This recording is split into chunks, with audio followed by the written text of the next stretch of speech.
If someone turned up in your town tomorrow, claiming they'd found a new god, and that god spoke through a snake puppet, would you automatically think they were on drugs too?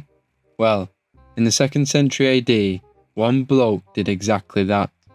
And not only did people believe him, they queued up to hand over gold, livestock, and in some cases, their actual children. Welcome to the story of Alexander of Abanotychus, conman, cult leader, and part-time ventriloquist. Let's set the scene. Imagine for a moment you're just a regular Greek villager, maybe struggling with a bit of gout and rising price of olives. Then this tall, handsome guy rocks up, looking like the budget version of Apollo. Long flowing hair, mysterious eyes, and enough charm to talk a goat into doing his taxes. He tells you God's about to be born. Not our God, the God. One the world forgot. His name, Glycon, which sounds less like a deity and more like a dodgy energy drink, but whatever. So, Alexander pulls this genius stunt where he gets a goose egg, just a regular egg, and makes this big dramatic announcement to everyone. Behold, the god shall be born from this sacred egg. Then he hides it away overnight in the temple, and when people come back the next morning, surprise, surprise, the egg's cracked open, and inside is a tiny snake. Except not just any snake, this one had a bit of a makeover.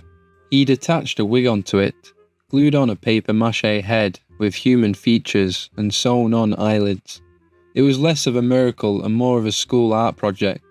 But the crowd, they lost their minds. People actually wept. They called it divine. One guy passed out from joy. Crazy. This guy shows off a hand puppet and becomes a living prophet. Alexander, being the showman he was, knew he had to ride the wave. So he starts doing oracles. People queue for miles to ask Glycon, through Alexander of course, whether their crops would grow, or whether their mother-in-law would finally kick the bucket. And every time he'd do this voice like, "Ooh, I'm the mighty Glycon," waving the puppet about while barely hiding his own lips moving. It was half mysticism and half Punch and Judy. There was a Roman doctor named Lucian. He didn't buy any of it. Said he actually visited Alexander and saw the puppet up close. He even noticed a wire attached to the jaw that made it talk. But the real kicker, people still believed it. Even after being told it was a glorified sock with a face, they kept coming. Some said, no, he's just the vessel. The god speaks through him, you see. Mate, if your god needs a ventriloquist, maybe pick a better one. Things got even weirder when Alexander started handing out snake hairs. Not scales, not teeth, hairs from a snake. Now, unless this was some kind of divine mammal-reptile hybrid, I'm fairly certain snakes don't have hair. So, who knows where he sourced that? He sold the hairs as sacred relics. People paid loads. I bet one guy rubbed it on his head to cure baldness, ended up with a rash and no refund. You've got to understand, this wasn't just one town falling for it.